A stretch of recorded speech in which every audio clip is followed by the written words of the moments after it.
With all the smartphones today na halos magkakaparehas na sa specs at itsura, one thing that set each other apart ay ang kanilang battery life. Ano man ang dahilan ng iyong pagkakaroon ng smartphone, maging ito ay display quality, gaming capacity, or user experience lamang. Sa kalaunan, ang batayan ng inyong smartphone ay kung gaano mo ito katagal gagamitin at kung gaano mo katagal ito i-full charge muli.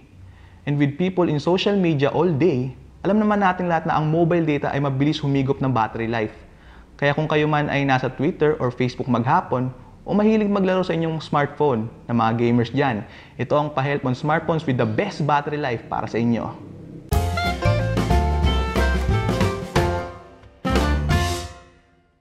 Welcome 2017! Ngayon titignan natin ang smartphones ng nakaraang taon na may pinakamagandang battery life. With a little peek kung anong mga smartphones na dapat abangan also in respect with battery life sa mga susunod na buwan. Ang battery life ay nasusukat sa milliampere o mAh. Generally, kapag malaki ang milliampere ng battery, mas matagal maubos ang charge ng smartphone mo. Pero nakabate pa rin ito syempre sa program or activity na ginagawa mo sa smartphone mo. Kaya titignan natin kung anong mga smartphones currently ang may mataas na battery capacity sa pamilihan ngayon. Ang hari ng Android phones, walang iba kundi ang Samsung at ang latest Galaxy phones nila. As of this video, ang S7 at S7 Edge ang may isa sa pinakamagandang battery life. With the Galaxy S7 na may 3000 mAh at ang Galaxy S7 Edge naman na may 3600 mAh. Kilala ang Samsung sa quality smartphones nila. Pwera na lang sa skandalo nangyari sa Note 7, kaya overall Samsung remains as one of the top picks pagdating sa smartphones in general. Susunod ay ang HTC 10 Evo na may 3200 mAh. Tatagal ng 23 hours na talk time sa 3G o 4G na network. Patuloy na sumisikat muli ang Motorola. Ang kanilang Moto X Force ang panapat nila na may 3760 mAh.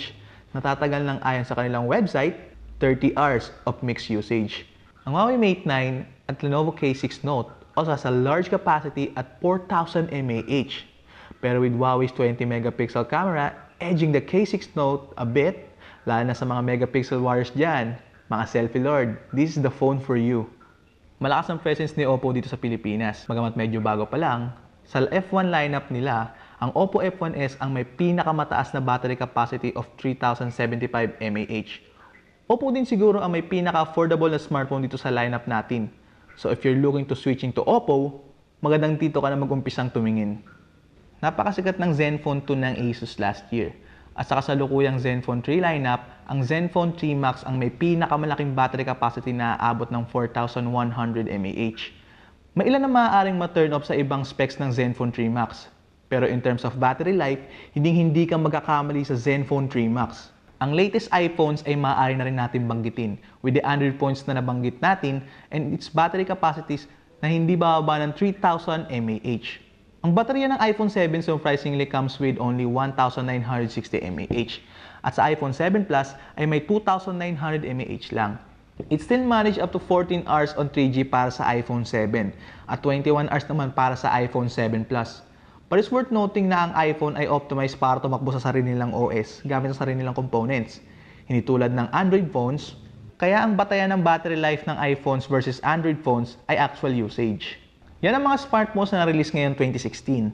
Papuntang 2017 naman, magandang abangan ng Oppo R9s Plus na may 4000 mAh. It should release in any time. And on a side note, meron itong napakalusog na 6GB of RAM. Ewan ko lang kung hindi ka pa maakit sa smartphone na yan. Bukod dyan, nakasanayan na rin nating abangan ang taunang handog ni Samsung at Apple, ang Galaxy S8 at iPhone 7s. Pero higit pa dyan, inaabangan din ang muling pagbabalik ng Nokia with its Nokia 6. Hindi nagawang bumangon ng Nokia kahit dinala na nila ang Windows 10 OS ng Microsoft sa kanilang Lumia line. Bumawi kaya sa kanilang Nokia 6 sa pag-ship nila sa Android at humabol man lang sa kompetisyon ngayong taon. Yan ang tunang pinakainaabangan ng marami. Ako si Jonas at hanggang sa susunod.